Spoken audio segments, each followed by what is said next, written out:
चला तर मी आज तुम्हाला चिकनचा झणझणीत आणि चमचमीत रस्सा कसा बनवायचा दाखवणार आहे। त्यासाठी साहित्य बघणार आहोत आपण। बघा इथं खोबरं, अद्रक, लसूण आणि कोथिंबीर काढून घेतलेली आहे आणि इथं 2 टोमॅटो आणि 2 कांदे बारीक करून घेतलेले आहेत आणि इथं थोडंसं काळं तिखट घेतलेलं आहे आणि इथं थोडीशी हळद आणि सुहाना मसाला घेतलेला आहे। इथं आपण तेल गरम करायला ठेवलेलं आहे। आता त्याच्यामध्ये आपण ही पेस्ट लालसर होईपर्यंत त्याला हलवून घ्यायचं, तेल सुटूसपर्यंत रंगाचं। बघा छान असं भाजून घ्यायचं। बघा आपला मसाला कसा तेल सोडायला लागलेला आहे। जेवढा मसाला भाजेल तेवढा अगदी भाजीला टेस्ट लागते। आपण इथं चिकन उकडून घेतलेलं आहे हळद मीठ लावून, त्यामुळे जास्त शिजवायची गरज नाही मैत्रिणींनो। असं केल्याने भाजी टेस्ट लागते खूप छान। एकच शिट्टी द्यायची कुकरची, उकडून घ्यायचं। रस्सा देखील खूप छान लागतं। मसाला बनवून घेऊया आपण। आता ह्याच्यामध्ये आपण टाकणार आहे सुहाना मसाला आणि हळद, हलवून घेऊ जरा।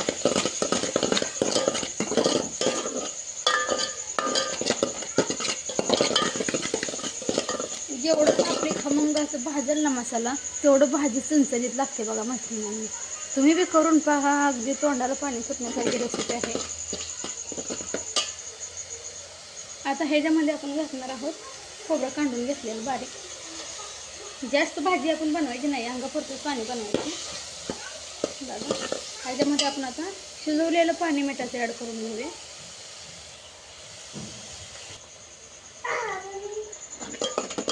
आपण यात थोडं मिठाचं पाणी ॲड केलेलं आहे ह्याच्यामध्ये।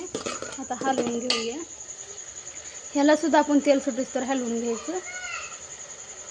आता आपण ह्याच्यामध्ये करणार आहे काळं तिखट ॲड, चवीनुसार। घरगुती काळं तिखट आहे, तुम्ही हे वापरू शकता तुमच्या आवडीनुसार तिखट किंवा असपट। आपण टाकणार आहे ह्याच्यात चवीनुसार मीठ, कुटात वगैरे आपण टाकून घेतलेलं आहे मीठ, त्यामुळे कमी टाकायचं जरा।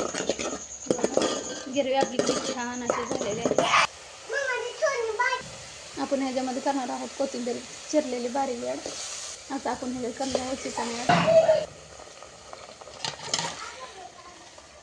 थोडंसं हलवून घेऊ। थोडंसं आपण हलवून घेतलेलं आहे। 5 मिनिटं ह्याच्यावर ताट झाकून घेऊया। ताटात आपण थोडंसं पाणी ओतून घेणार आहोत।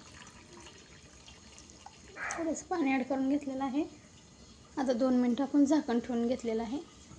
बघा आता 5 मिनिट झालेले, आपण झाकण काढून बघू। वाव किती छान असा कट सुटलेला आहे। जरा पाणी ॲड करू याच्यामध्ये ठेवलेल्यावर। थोडंसं चमचा फिरवून घेऊ असं। बघा किती छान असा कट आलेला आहे आपली भाजीला। बघा अंगापुरतंच पाणी, बघा किती छान अशी भाजी झालेली आहे आणि याला अंगापुरतं पाणी आपण ही करून शिजवून घेतलेलं आहे, त्यामुळे खूपच टेस्ट लागणार आहे आपली भाजी ही। बघा कोणाकोणाला माझी रेसिपी आवडली असं मला लाईक शेअर आणि सबस्क्राईब करायला विसरू नका मैत्रिणींनो। माझे नवनवीन रेसिपीचे व्हिडिओ मी तुम्हाला ॲड करेन। बघा किती छान असं सुगंध सुद्धा सुटलेला आहे। बघा बघा कटसुद्धा आपल्या भाजीला किती छान असा आलेला आहे। बघा घरगुती काळा मसाल्याची चव वेगळीच असते मैत्रिणींनो। बघा मस्त झाले ना। कोणाकोणाला आवडली माझी रेसिपी मला लाईक आणि शेअर आणि सबस्क्राईब करायला विसरू नका मैत्रिणींनो। बाय।